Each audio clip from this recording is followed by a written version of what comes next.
What's up, YouTube family? Gerald Greenlee here with Clean Green Lawn Service in beautiful South Georgia. Hey, hope y'all are having a great day. I'm going to say something that needs to be said. And there'll probably be some people, well, there'll be some people that don't like it. Now, whether they watch my videos or not, they probably don't, because the people I want to talk about are the people who have it all figured out.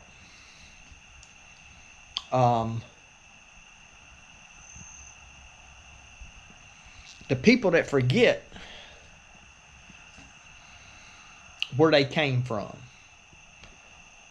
The people that forget how business all started for them. There's a lot of guys and gals starting every year, and we just going to talk about lawn care, but this applies to, you know, a person doing landscape, hardscape, pouring concrete, building houses, whatever the case might be. But probably more so to lawn care than anything. All right, now we all know that lawn care has a very low entry threshold.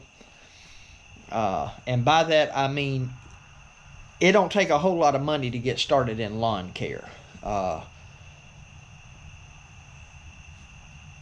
You know, there's kids in the neighborhood pulling a push mower behind their bicycle with a weed eater and a broom or a little handheld blower, right? Some guys started out with a car and putting a push mower in the trunk and a weed eater, and they might have had an edger, they might have had a little handheld blower, and that's how they started.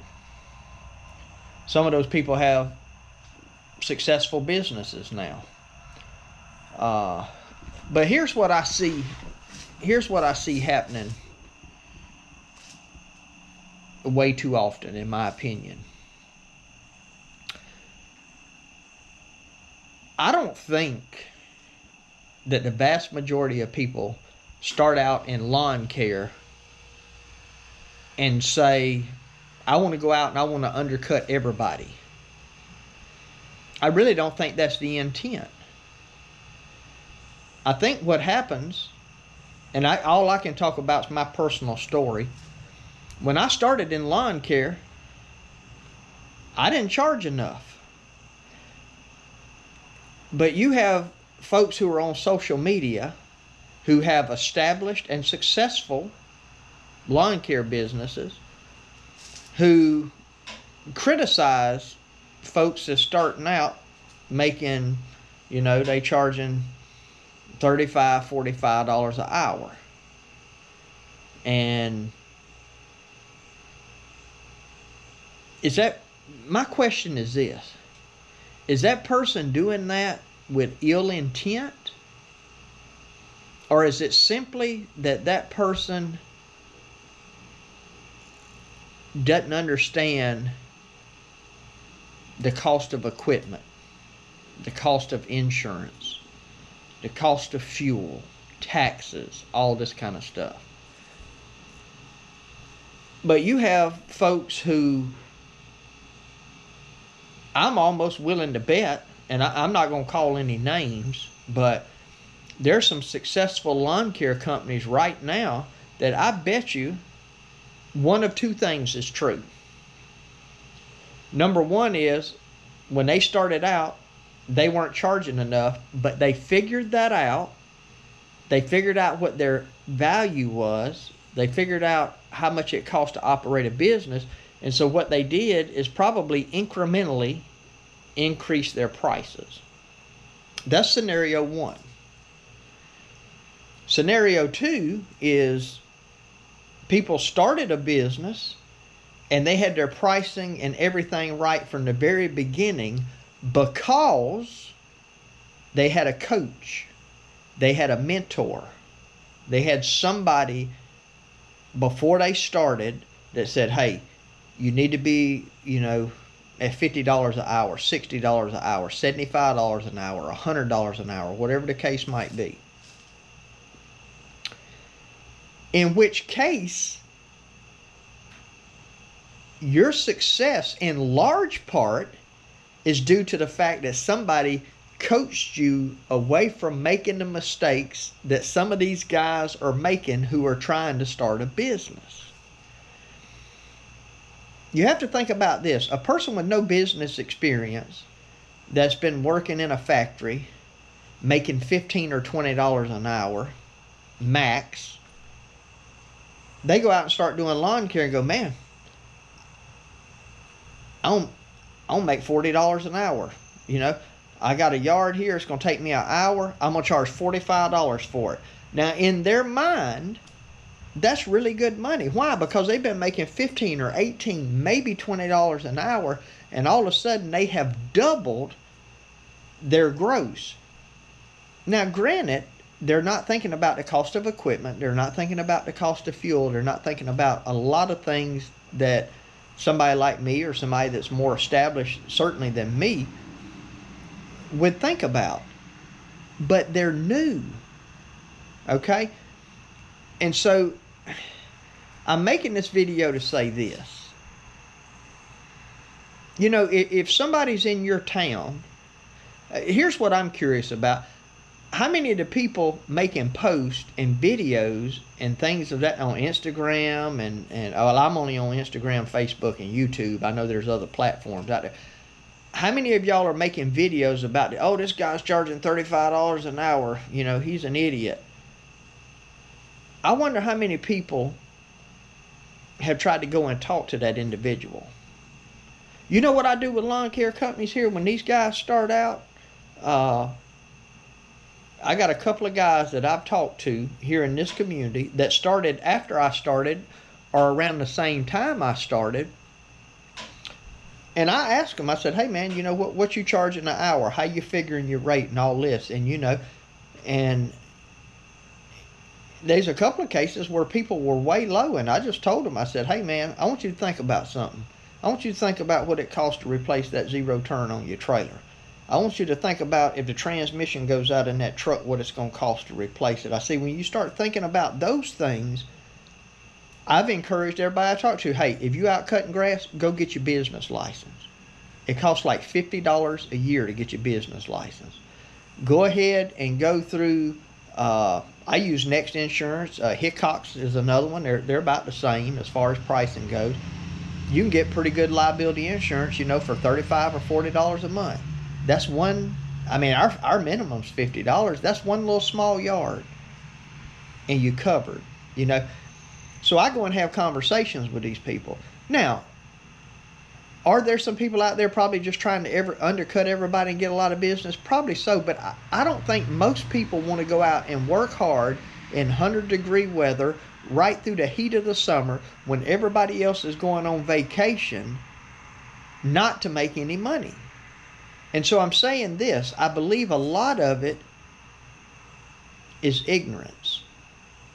Okay? And ignorance is not even a derogatory term. We're all ignorant. There's things that I'm ignorant to. There's things that I don't know. There's things that I don't understand. There's things I didn't understand when I started. When I started out, because I was doing this on the side, and I had a good job making good money, and I just enjoyed doing it. Man, I thought if I made $35, $40 an hour, I was knocking the cover off the ball. When the truth is, when I was making $35, $40 an hour, it was costing me $20, $25 an hour to operate. Therefore, I was making $10 to $15 an hour to be out in 100-degree weather working. I didn't understand that. Was I trying to cut some of the businesses around here? No, I was just ignorant. Okay. And I fear that a lot of people have forgotten where they came from. Because I'm willing to bet some of the same people who, and look, this is, if you've seen a post recently, don't assume that I saw that post and this is who I'm talking about. This is widespread that established businesses are critical of new businesses. And it's almost like we forget that at one time I was a new business. At one time I didn't have my act together. At one time I didn't have my ducks in a row. Matter of fact, I still got some ducks that ain't in the line somewhere. Right? You know, never listen to the person who knows everything, because they're not wise enough to know that there is stuff that they do not know. Uh, Help people. I've been, I've been, I got 2 cards in my truck from people who were looking for business. I said, hey man, give me your card. People call me all the time. Now, am I going to recommend them and stand good for them? No, because I don't know them. But I'll just say, hey, I did this last week. Somebody needed somebody, and I said, look, I bumped into this guy at the gas station. He said he was taking on new customers. I don't know anything about his work. He had a nice truck, had good looking mowers. It was a couple of guys. You give them a call, talk to them. You know.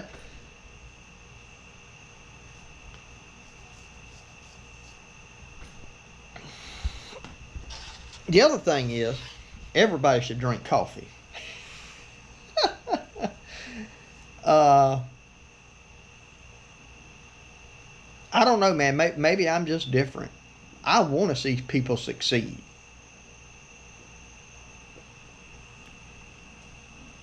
I want to see people succeed, you know. And if I can, I'll help people succeed. I mean, criticizing folks, it don't help. It don't help. Now, if there's a particular situation in the town that you live in where somebody's ignorant and you tried to educate them and they don't want to be educated, they think they know it all, they're making $45 an hour and they think they know it all, there ain't nothing you can do to help them. Are they going to take some business from some people? Probably so. But if you've been in this game very long, you know that at $45 an hour, in most settings, where I live at here, if you ain't making but $45 an hour on the property, you ain't gonna make no money. I mean, you'd be better off going somewhere working for somebody for $15 an hour, because you ain't gonna really make no money. I know that now. My point in making this video is I didn't always know that.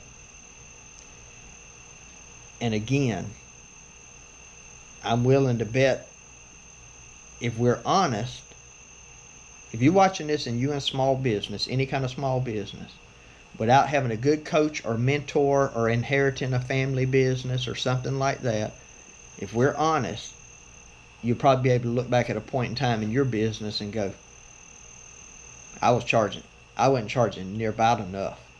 I didn't know no better. I don't know that I'm charging enough now. I'm just being honest. I really don't know. It's hard to tell. Because I don't always have the same, at different times, I don't always have the same folks going to do the property. So 2 guys might get on it and take an hour, and then me and somebody else might get on it and take 45 minutes. Well, there's a disparity there in the numbers. But I need to be charging it based on that 45 minutes, an hour and a half for 2 people, because that's realistically what it can be done in. If I got 2 guys, and I'm just using an example, if I got 2 guys that are taking an hour or an hour and 15 minutes to do it, the customer is not responsible for my inefficiencies. The customer is not responsible if I put somebody out there on the job that's just not as efficient, not as fast, because maybe they training, they still learning, whatever the case might be. The customer's not responsible for that, But do I have properties right now that I should raise the price on? I do. I have properties that I don't make well enough on to justify. In other words, I still have a few properties that if all of my properties were priced that way, I wouldn't be really making any money. I mean, I'd make a little bit, but it wouldn't be worth the headache and the aggravation. It wouldn't be worth going out in 100-degree heat working all day, so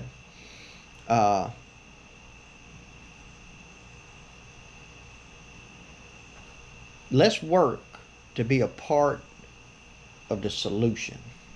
Now, I realize some people you can't help them. Some people don't want to be helped. I get that. I understand that. I know some people probably be critical of me for making this video.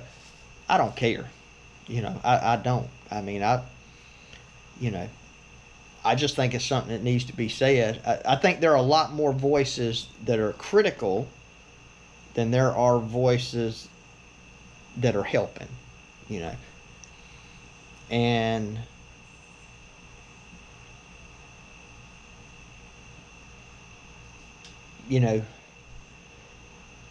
there's really only one of three places for sure that we can be on the issue. We can be people who just stay out of everything, kind of on the fence, don't get involved either way.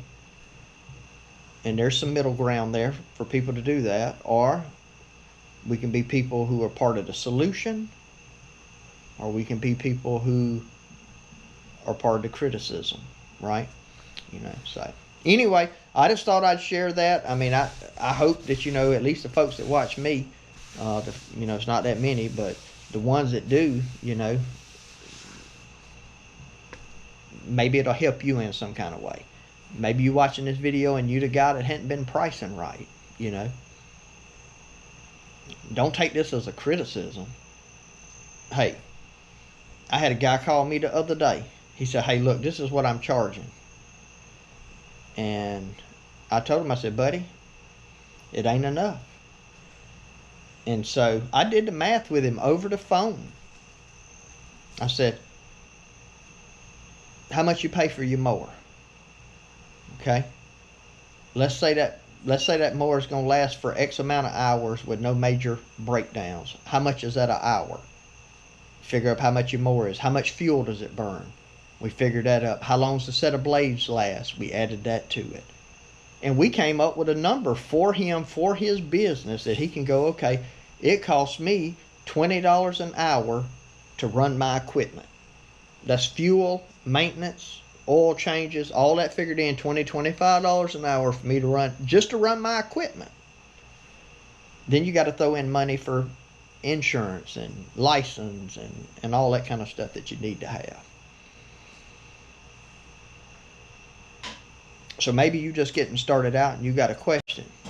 Shoot me an email. If you can't find my email address on the YouTube page,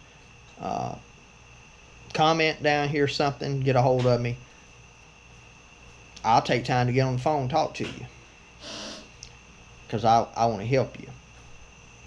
And I had to kind of learn as I went, and that was okay because I had a good job. If I'd have jumped into this thing full time right out the gate, I probably wouldn't be in lawn care today. I don't think I'd have made it. Not with the prices I was charging. Couldn't have sustained, So, seemed like there was something else I was going to say while I'm on here ranting. Oh, dog, what was it? I'm just going on and on now, man. Oh, I know what it is. Be careful who you listen to. If you're new in business, be careful who you listen to. Be careful listening to me. Why do I say that? You'll hear things like this. You'll hear people make a statement. I ain't going to use a push mower. I ain't going to cut a yard that people got dogs. I ain't cutting nothing for less than $100.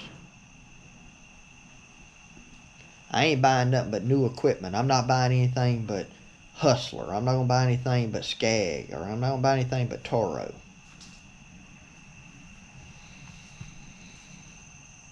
When you hear people make a statement like that, look at where they're at in their business.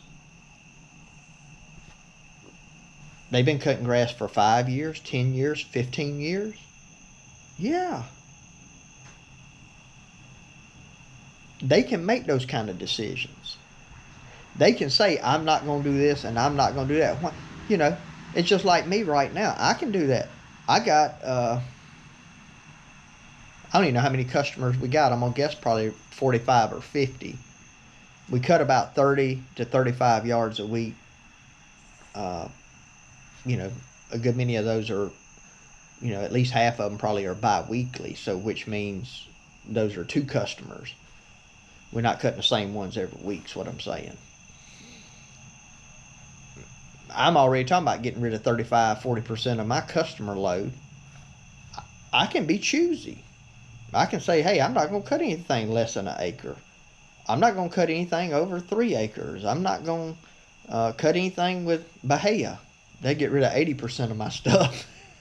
I'm not going to cut unless people are on contract. You can do all of those things if your business is already established. But if you're just getting started, you're not in the same situation as those people that have been doing it a long time. And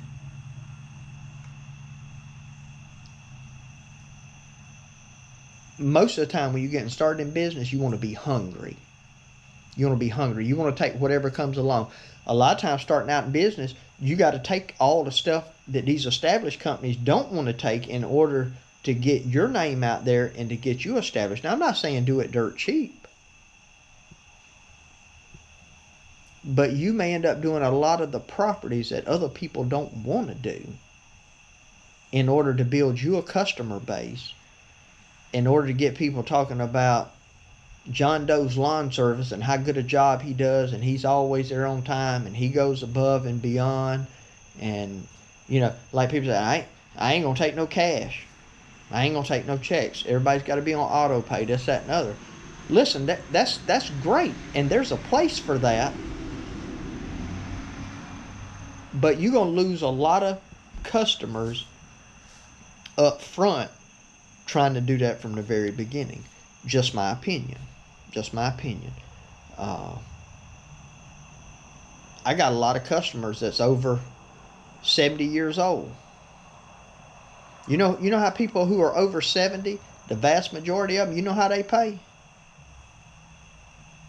They still write checks. I got customers that still mail me checks. They pay with cash. They want to leave it under the doormat at the house.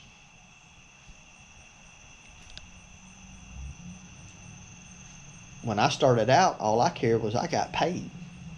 I didn't care if it was check, credit card, cash. It didn't matter to me as long as I got paid, right? I wasn't going to turn down a customer because they wanted to give me cash. I wasn't going to turn down a customer because they wanted to write a check just because they wouldn't do auto pay or something. No. So it's those kind of things that can get you distracted. Now, is that good advice that people give? Yeah. Is it good to set people up on contracts? Yes. Is it good to have people on auto pay? Yes. Is it good to have people with credit card on file? Yes. All of those are great things. Those are things that you probably want to work towards. But the first thing you need is revenue. You need accounts. Whether they cash, check, auto pay, whatever they are, right? So anyway, hopefully this is helpful to somebody. And, if you need a way to take credit cards, I can share with you what I use. I pay 2.9% per transaction and 65 cents. But the platform is free to use. So all it costs me is those transaction fees. And look, once you get going, if a customer is going to pay with card, all you got to do is when you get new customers, say, how will you be paying? And if they tell you you're going to be paying card, when you do their estimate, add that 2.9% to it. Add 3% to it to kind of cover the cost of the 2.9 plus the 60-cent fee or whatever. Add it in. So anyway, this thing's probably getting long, and so I'm going to get off here. I hope this is a help to somebody. And again, if there's something I can do to help you, feel free to reach out to me. My time is kind of limited. but I'll do what I can to help you. And, you know, if there's something I can do. So, hey, I appreciate y'all watching the video. And my prayer for you is always the same, that the Lord might richly bless you and that you might see all of your blessings as from Him. Hope you have a great day.